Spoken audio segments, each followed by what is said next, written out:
কোনো ৰাজনীতি কৰা দলক বা নেতাক মই দেখা নাছিলোঁ যে অসমৰ ৰাজনীতি ঝাৰখণ্ডত গৈ আলোচনা কৰা। দিল্লীত যোৱা বেলেগ কথা, কিন্তু ঝাৰখণ্ডত গৈ অসমৰ ৰাজনীতি কৰা আগতে এটা নোহোৱা আৰু নেদেখা এটা উদাহৰণ। কিন্তু যিহেতু বিশদভাৱে এই আলোচনাসমূহৰ বিষয়ে মই নাজানো, গতিকে আজি মই কমেণ্ট দিব খোজা নাই। কিন্তু এটা কথা মই ক'ব পাৰোঁ যে অসমৰ চৰকাৰ, অসমৰ ৰাইজে নিৰূপণ কৰিব। ভাৰতৰ আন ৰাজ্যৰ পৰা অসম কেতিয়াও পৰিচালনা হ'ব নোৱাৰিব। কোনো ৰাজনীতি কৰা দলক বা নেতাক মই দেখা নাছিলোঁ যে অসমৰ ৰাজনীতি ঝাৰখণ্ডত গৈ আলোচনা কৰা।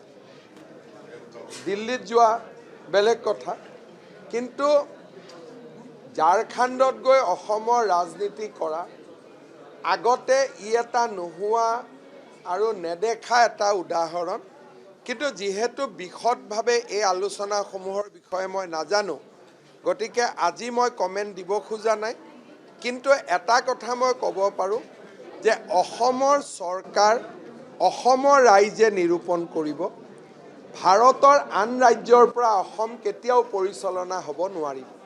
কোনো ৰাজনীতি কৰা দলক বা নেতাক মই দেখা নাছিলোঁ যে অসমৰ ৰাজনীতি ঝাৰখণ্ডত গৈ আলোচনা কৰা। দিল্লীত যোৱা বেলেগ কথা, কিন্তু ঝাৰখণ্ডত গৈ অসমৰ ৰাজনীতি কৰা আগতে এটা নোহোৱা আৰু নেদেখা এটা উদাহৰণ। কিন্তু যিহেতু বিশদভাৱে এই আলোচনাসমূহৰ বিষয়ে মই নাজানো, গতিকে আজি মই কমেণ্ট দিব খোজা নাই।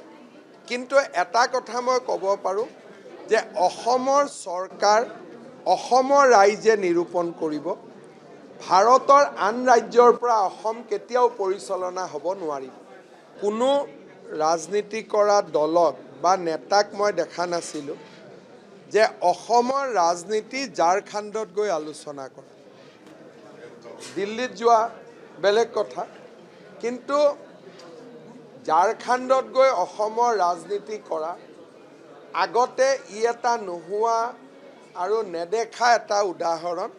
কিন্তু যিহেতু বিশদভাৱে এই আলোচনাসমূহৰ বিষয়ে মই নাজানো, গতিকে আজি মই কমেণ্ট দিব খোজা নাই। কিন্তু এটা কথা মই ক'ব পাৰোঁ যে অসমৰ চৰকাৰ, অসমৰ ৰাইজে নিৰূপণ কৰিব। ভাৰতৰ আন ৰাজ্যৰ পৰা অসম কেতিয়াও পৰিচালনা হ'ব নোৱাৰিব। কোনো ৰাজনীতি কৰা দলক বা নেতাক মই দেখা নাছিলোঁ যে অসমৰ ৰাজনীতি ঝাৰখণ্ডত গৈ আলোচনা কৰা। দিল্লীত যোৱা বেলেগ কথা, কিন্তু ঝাৰখণ্ডত গৈ অসমৰ ৰাজনীতি কৰা আগতে এটা নোহোৱা আৰু নেদেখা এটা উদাহৰণ। কিন্তু যিহেতু বিশদভাৱে এই আলোচনাসমূহৰ বিষয়ে মই নাজানো, গতিকে আজি মই কমেণ্ট দিব খোজা নাই। কিন্তু এটা কথা মই ক'ব পাৰোঁ যে অসমৰ চৰকাৰ, অসমৰ ৰাইজে নিৰূপণ কৰিব। ভাৰতৰ আন ৰাজ্যৰ পৰা অসম কেতিয়াও পৰিচালনা হ'ব নোৱাৰিব।